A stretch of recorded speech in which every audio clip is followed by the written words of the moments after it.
Doutor Demore, a primeira pergunta é a seguinte: na sua opinião, quem foi José Ivani Gussen?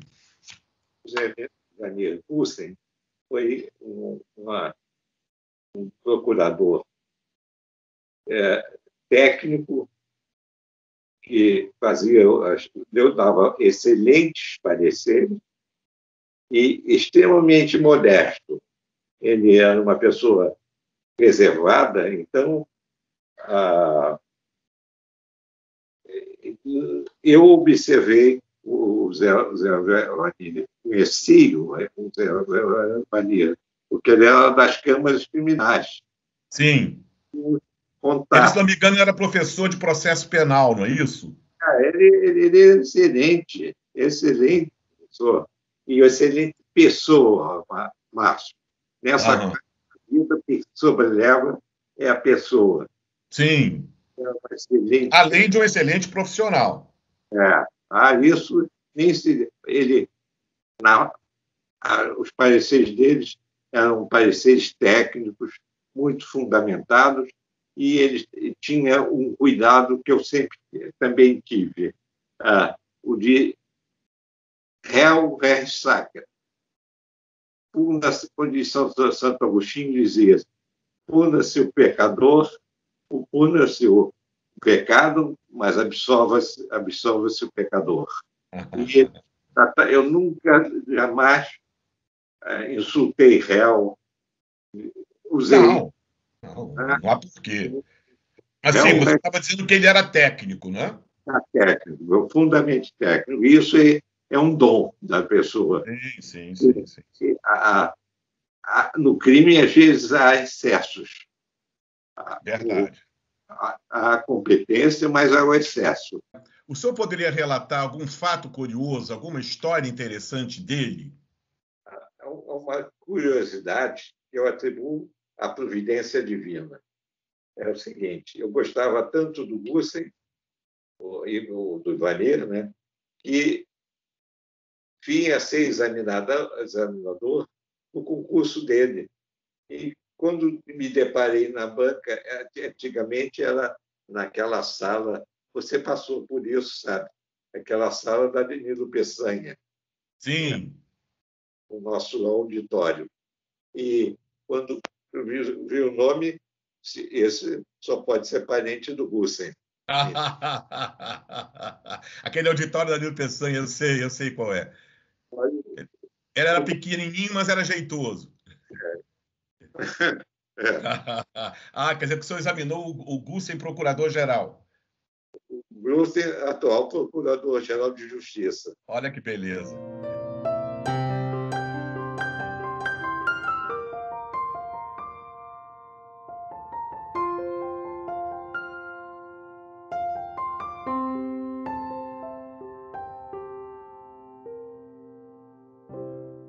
Você pode narrar algum fato institucional, seja na Amperge, seja no Ministério Público, seja na tribuna do júri, enfim, seja na Faculdade de Direito, em que ele tenha tido assim, uma atuação de destaque? A minha geração, sobretudo os meus pais, eles acompanhavam o caso do Leopoldo Heitor e do Hélio Vinagre. Famosíssimo, década de 60. Ela era uma... Só para quem não sabe do que a gente está falando, né? Ela era uma socialite multimilionária de origem tcheca, né?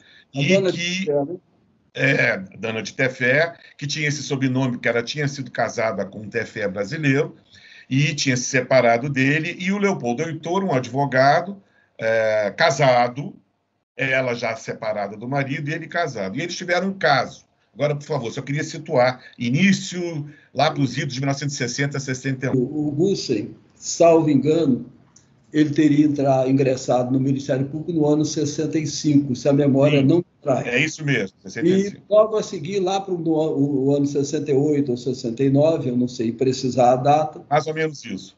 Foi realizado na comarca de Rio Claro. Onde aconteceu o terceiro julgamento do caso do Leopoldo Heitor, e vamos incluir o Hélio Vinagre também, que era a figura secundária, mas talvez fosse o executor de todas as ordens de eliminação da pessoa.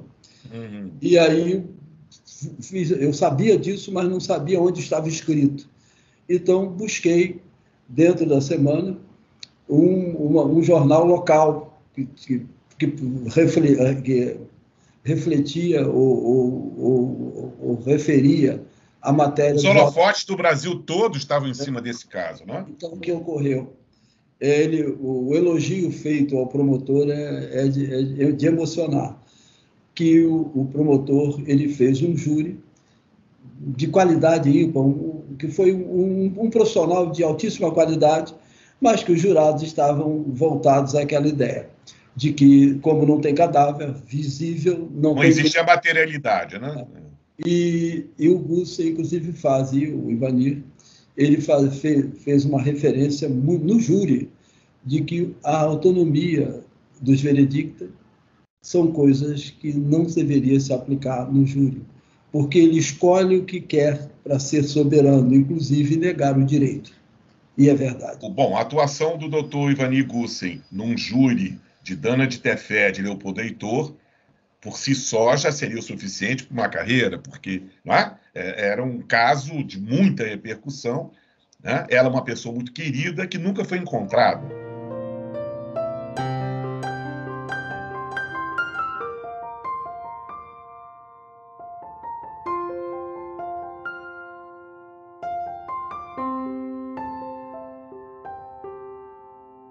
Você teria algum fato curioso, alguma história pessoal interessante dele, alguma situação curiosa ou alguma passagem interessante da vida dele? Olha, Márcio, eu guardo um registro comigo que eu tenho para mim, que talvez seja o maior registro também da vida dele.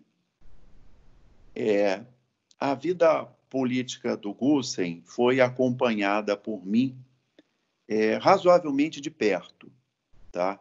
Principalmente agora, mais recente, nesses últimos 8 anos, né, quando ele se lançou com a pretensão de ser procurador-geral de justiça. Você está falando do filho? Do filho, Uhum. do filho, porque é do filho que eu vou chegar ao pai. Uhum. E foi nesses momentos em que eu estava com o Gussen, no primeiro deles, lá na primeira campanha, eu reparei a presença do pai, num primeiro encontro, num primeiro movimento de lançamento de campanha de candidatura. E ele é um homem sempre, invariavelmente, muito tranquilo, muito sereno, muito em paz. E na segunda vez, né, quando o Gussen venceu a segunda eleição e foi eleito, eu tive o prazer, eu tive a alegria de acompanhar bem de perto o dia da posse. Sim, eu estava lá. Eu assisti também. E ele estava presente. Ele estava presente. E eu fiz questão de me aproximar bastante, porque eu fiz questão de olhar e de sentir aquele momento, porque para mim foi muito marcante, né? Muito rico na minha experiência de vida, testemunhar o pai, a alegria dele, né? A felicidade.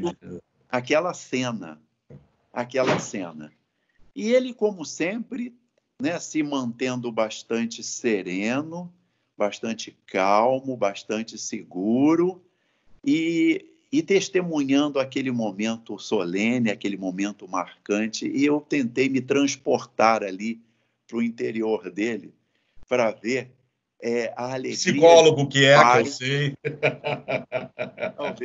Talvez isso tenha instigado essa minha curiosidade, né? Mas foi um momento que ali foi aquela consagração, né? E o Ivanir, ele já estava um pouco adoentado naquela fase. Ele já tinha bastante idade, né? Acho que já estava perto dos 90, não é isso? Já tinha, Ele já vinha enfrentando alguns problemas de saúde, né? Eu sabia disso através do filho, do Gussen, e percebi que ele estava realmente já ali com algum esforço, com algum sacrifício.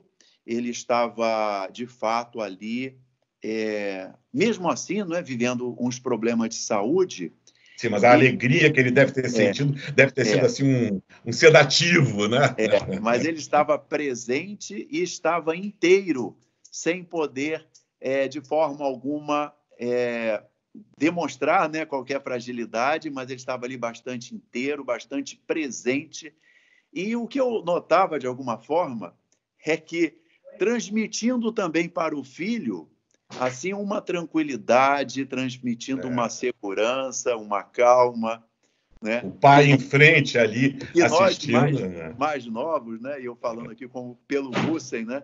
Talvez não tenhamos, né? Não tivéssemos para aquele momento. E esse momento agora tem que ser dito para o José Ivanir Gussen, que ele é um exemplo de quem muito amou, né? E pôde nos entregar um filho promotor, e esse filho hoje é o nosso procurador-geral, nos dando muito orgulho, honrando muito aquela cadeira, aquela caneta, e nos continuando, mantendo em nós um enorme orgulho e a nossa alegria de sermos promotores de justiça no estado do Rio de Janeiro. Então, obrigado, viu, José Ivanir Gussen? Muito obrigado por você, esse exemplo que você nos deixou de simplicidade, de cortesia, de educação com os colegas, com as partes, com os alunos, com a família, e construindo esse exemplo tão lindo, que possamos todos nós seguir-lhe o exemplo e que você possa continuar aí, do outro lado da vida, continuar inspirando a nós todos, que possamos cumprir igualmente o nosso papel e o nosso dever. Muito obrigado, querido amigo José Ivanir Gussen.